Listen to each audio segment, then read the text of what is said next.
Haleluya, puji Tuhan. Salam sejahtera bagi kita semua. Kembali lagi dengan Bible Everyday, puji Tuhan. Hari ini kita telah sampai dalam kitab Kejadian pasal ke-37. Nah, kita tahu bersama bagaimana Yakub sebagai orang tua ada 12 anaknya, tetapi dia lebih mengasihi Yusuf, ya. Mari kita baca di dalam ayat yang ke-3. Israel lebih mengasihi Yusuf dari semua anaknya yang lain, sebab Yusuf itulah anaknya yang lahir pada masa tuanya, dan ia menyuruh membuat jubah yang maha indah bagi dia. Nah, ayat 4, setelah dilihat oleh saudara-saudaranya bahwa ayahnya lebih mengasihi Yusuf dari semua saudaranya, maka bencilah mereka itu kepadanya dan tidak mau menyapanya dengan ramah. Nah, Yusuf adalah anak yang dilahirkan di masa tua dari Israel atau Yakub. Nah, Yakub sangat mengasihi Yusuf dibandingkan dari anak-anaknya yang lain, sehingga anak-anak yang lain atau saudara-saudara dari Yusuf membenci Yusuf karena perlakuan dari orang tuanya. Nah, kita bisa belajar dari sini bagaimana perlakuan orang tua kepada anak-anak itu sangat penting. Jangan sampai kita sebagai orang tua memspesialkan ada mungkin anak pertama, kedua, ketiga, dan seterusnya. Kita lebih suka ke anak ini. Nah, kita lebih memanjakan ke anak bungsu atau ke anak 2, 3, dan lain-lain. Jangan sampai orang tua menaruh hal-hal yang spesial kepada anak-anaknya. Hal itu akan membuat saudara-saudara juga yang lain akan cemburu. Nah, apakah Yusuf salah dalam bagian ini? Tentu saja tidak. Yang salah adalah ayah mereka, yaitu Yakub. Yang salah adalah Yakub karena menspesialkan Yusuf. Yusuf tidak tahu apa-apa.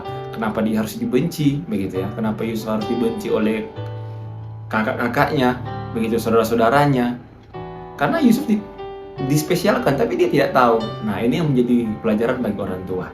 Jadi orang tua jangan sampai kita, orang tua yang ada, menspesialkan salah satu dari anak-anak.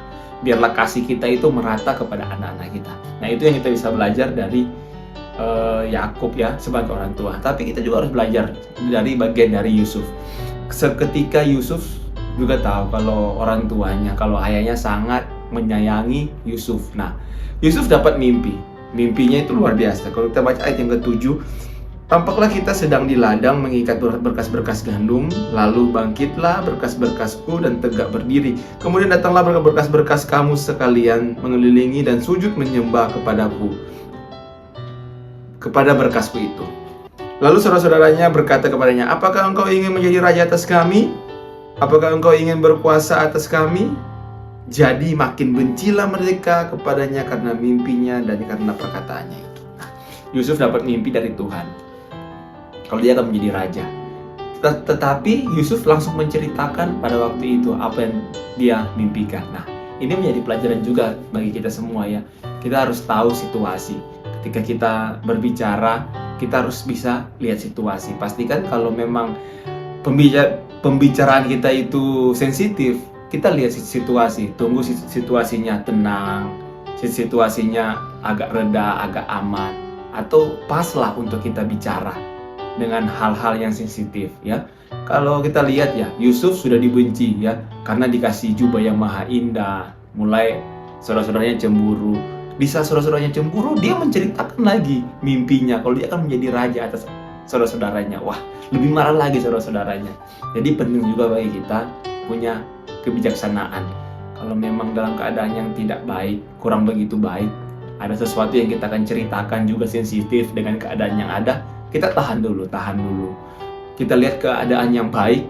Kalau keadaan sudah semakin baik, baru kita menceritakan apa yang ingin kita ceritakan di waktu yang tepat ya, di keadaan yang tepat, di tempat yang tepat. Jadi penting sekali juga kita belajar untuk berbicara di waktu yang tepat, dalam keadaan yang tepat, situasi yang tepat. Pokoknya dalam keadaan yang baik lah untuk kita bicara.